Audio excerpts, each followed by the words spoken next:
جب طالوت بنی اسرائیل کے بادشاہ بن گئے تو آپ نے بنی اسرائیل کو جہاد کے لیے تیار کیا اور ایک کافر بادشاہ جالوت سے جنگ کرنے کے لیے اپنی فوج کو لے کر میدان جنگ میں نکلے۔ جالوت بہت ہی قداور اور نہایت ہی طاقتور بادشاہ تھا۔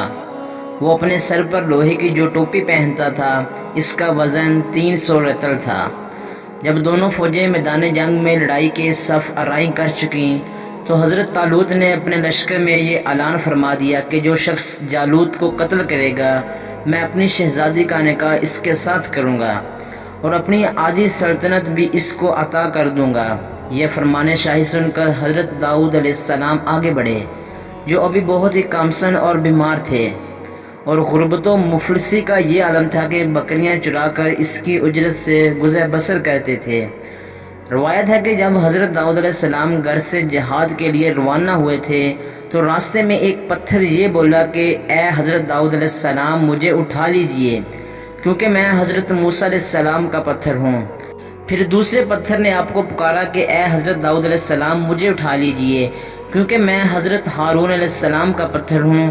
پھر ایک تیسرے پتھر نے آپ کو پکار کر عرض کیا کہ اے حضرت داؤد علیہ السلام مجھے اٹھا لیجئے کیونکہ میں جالوت کا قاتل ہوں۔ آپ علیہ السلام نے ان تینوں پتھروں کو اٹھا کر اپنے جھولے میں رکھ لیا۔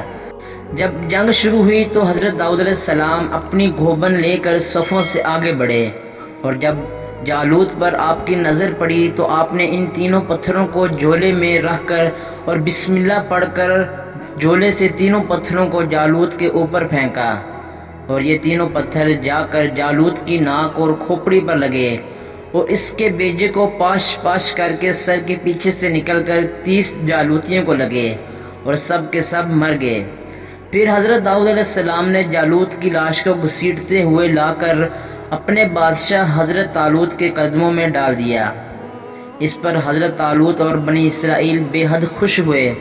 جالوت کے قتل ہو جانے سے اس کا لشکر بھاگ نکلا اور حضرت طالوت کو فتح مبین ہو گئی، اور اپنے اعلان کے مطابق حضرت طالوت نے داؤد علیہ السلام کے ساتھ اپنی لڑکی کا نکاح کر دیا اور اپنی آدھی سلطنت کا ان کو سلطان بنا دیا۔ جب پورے 40 برس کے بعد حضرت طالوت بادشاہ کا انتقال ہو گیا تو حضرت داؤد علیہ السلام پوری سلطنت کے بادشاہ بن گئے، اور حضرت شمویل علیہ السلام کی وفات ہو گئی تو اللہ تعالیٰ نے حضرت داؤد علیہ السلام کو سلطنت کے ساتھ نبوت سے بھی سرفراز فرما دیا۔ آپ سے پہلے سلطنت اور نبوت دونوں اعزاز ایک ساتھ کسی کو بھی نہیں ملا تھا۔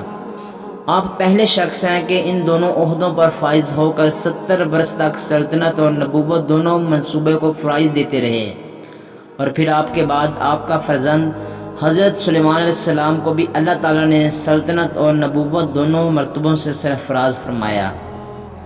حضرت داؤد علیہ السلام نے باوجود ایک عظیم سلطنت کے بادشاہ تھے، مگر ساری عمر وہ اپنی ہاتھ کی دستکاری کی کمائی کھاتے تھے۔